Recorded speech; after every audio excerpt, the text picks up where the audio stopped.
மலாலாவ தாலிபான்கள் சுட்டாங்கங்கிற விஷயம் நம்ம எல்லாருக்குமே தெரியும். ஆனா அதுக்கப்புறம் என்ன ஆச்சு? அந்த தலைப்புச் செய்திகளுக்கு பின்னால ஒரு பெரிய கதை இருக்கு. அத பத்தி தான் நாம இப்போ ஆழமா பார்க்க போறோம். அப்போ இங்க ஒரு முக்கியமான கேள்வி வருது. இந்த தலைப்புச் செய்திகள், விருதுகள் எல்லாத்தையும் தாண்டி உண்மையிலேயே மலாலா யூசுப்சாய் யாரு? வாங்க தெரிஞ்சுக்கலாம். இத மலாலாவோட வார்த்தைகள்லயே கேட்கும்போது இன்னும் அழுத்தமா புரியும். நான் பாகிஸ்தான்ல கண்ணை மூடினேன், ஆனா கண்ணை திறந்து பார்க்கும்போது ஒரு புது நாட்டுல இருந்தேன். யோசிச்சு பாருங்க, அவங்களோட மொத்த உலகமே ஒரே நொடியில தலைகீழா மாறிடுச்சு. சரி வாங்க, முதல்ல அவங்க கோமாவுல இருந்து எந்திரிச்சப்போ என்ன நடந்ததுன்னு பாப்போம். அப்போ அவங்களுக்கு வயசு வெறும் 15. இதுல ஒரு பெரிய முரண்பாடு இருக்கு பாருங்க. உலகமே அவங்கள தாலிபானை எதிர்த்து நின்ன ஒரு தைரியமான போராளின்னு கொண்டாடுது. ஆனா அவங்களுக்கும் அந்த தாக்குதல் பத்தின ஞாபகமே இல்ல. கோமாவுல இருக்கும்போதே அவங்க உலக புகழ் அடைஞ்சிட்டாங்க. ஆனா அவங்களுக்கு தாம் பேரை யாருக்காவது தெரியுமானே சந்தேகமா இருந்துச்சு. இதுக்கு பிறகு அவங்க வாழ்க்கையோட அடுத்த கட்டத்துக்கு போறாங்க. அங்க அவங்க தேடினது ஒன்னே ஒண்ணுதான், ஒரு சாதாரண வாழ்க்கை. ஆனா அது கிடைச்சுதா? உலகம் அவங்கள எப்படி பார்த்துச்சு, ஆனா அவங்களோட நிஜ வாழ்க்கை எப்படி இருந்துச்சுன்னு பாருங்க.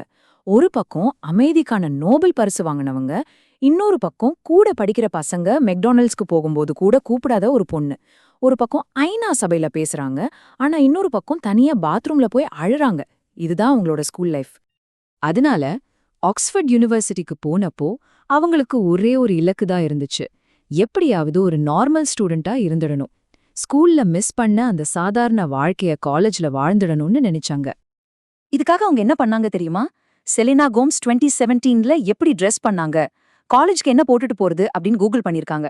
பாருங்களேன், எவ்வளவு இயல்பான ஒரு விஷயம். அந்த மலாலாங்கிற அடையாளத்தை விட்டுட்டு ஒரு சாதாரண பொண்ணா இருக்க எவ்வளவு ஆசைப்பட்டிருக்காங்க.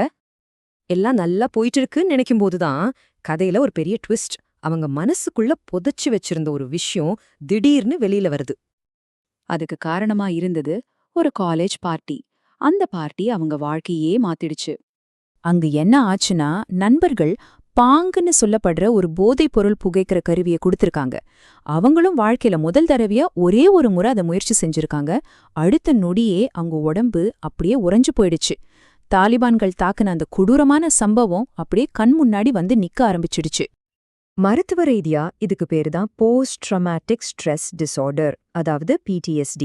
ஒரு பயங்கரமான சம்பவத்துக்கு பிறகு வர்ற மன உளைச்சல். அப்போதான் மலாலாவுக்கு புரியுது, நாம அந்த அதிர்ச்சியை மறக்கவே இல்ல, அது நம்ம மனசுக்குள்ள ஆழமா புதைஞ்சுதான் கடந்திருக்குன்னு. இதுக்கப்புறம் தான் அவங்க தன்னைத்தானே உண்மையா புரிஞ்சுக்க ஆரம்பிக்கிறாங்க. உண்மையான மலாலாவை தேடுற பயணம் எங்க இருந்து தான் தொடங்குது? அவங்களோட இந்த பயணம் தெரப்பியில இருந்து தான் தொடங்குச்சு. ஒரு காலத்துல தெரப்பிக்கு போறவங்கெல்லாம் பைத்தியம்னு நினைச்ச ஒரு பொண்ணு இன்னைக்கு மனநல உதவி தேடி போனாங்க. பாகிஸ்தான்ல தெரப்பிங்கிறது ஒரு பலவீனத்தோட அடையாளமா பார்க்கப்படுற ஒரு சூழல்ல அவங்க எடுத்தது ஒரு முக்கியமான முடிவு. இந்த அனுபவம் தைரியத்தை பத்தின அவங்களோட பார்வையே மாத்திடுச்சு. அவங்க சொல்றாங்க, உண்மையான தைரியம்னா என்ன தெரியுமா? வாழ்க்கையில நீங்க ரொம்ப கீழே விழுந்தாலும் திரும்ப எழுந்து நின்னு நீங்க நம்புற விஷயத்துக்காக போராடுறது தான். இந்த நேரத்துல தான் அவங்க வருங்கால கணவர் ஆசரை சந்திக்கிறாங்க. ஆசர் மலாலாவோட கடந்த காலத்து பத்தி கவலைப்படல, அவங்க யாருங்கிறதுல தான் ஆர்வம் காட்டினாரு. அவங்க மேல விமர்சனங்கள் வந்தப்போ கூடவே நின்னாரு. முக்கியமா அவர் கூட இருக்கும்போது மலாலா மலாலாவாவே இருக்க முடிஞ்சது, வேடிக்கையா ஜாலியா குறைகளோடு. சரி, இப்ப நம்ம கடைசி பகுதிக்கு வந்துட்டோம். அவங்களுக்குள்ள நடந்த இந்த மாற்றம் அவங்களோட சமூக பணிகளை எப்படி மாத்துச்சுன்னு பார்க்கலாம். முதல்ல ஒரு தனிநபரா உலகத்தை மாத்த நினைச்சவங்க இப்போ கூட்டு செயல்பாட்டோட சக்திய நம்ப ஆரம்பிச்சாங்க. அதாவது ஒருத்தரா போராடுறதை விட பலரும் சேர்ந்து போராடும்போதுதான் பெரிய மாற்றத்தை கொண்டு வர முடியும்னு புரிஞ்சுக்கிட்டாங்க. அதனால அவங்களோட வேலை மலாலா ஃபண்டோட மட்டும் நிக்கல. இன்னைக்கு அவங்க ஒரு தயாரிப்பு நிறுவனம் நடத்துறாங்க, பெண்கள் விளையாட்டுல முதலீடு செய்யறாங்க. இப்படி பல வழிகள்ல மாற்றத்தை ஏற்படுத்த முயற்சி பண்ணிட்டு இருக்காங்க. மலாலாவோட கதையை கேட்டதுக்கு அப்புறம் ஒரே ஒரு கேள்விதான் மனசுல வருது. நாமளும் கொஞ்சம் யோசிச்சு பார்க்கலாம், உண்மையிலேயே தைரியம்னா என்ன, அது எப்படி இருக்கும்?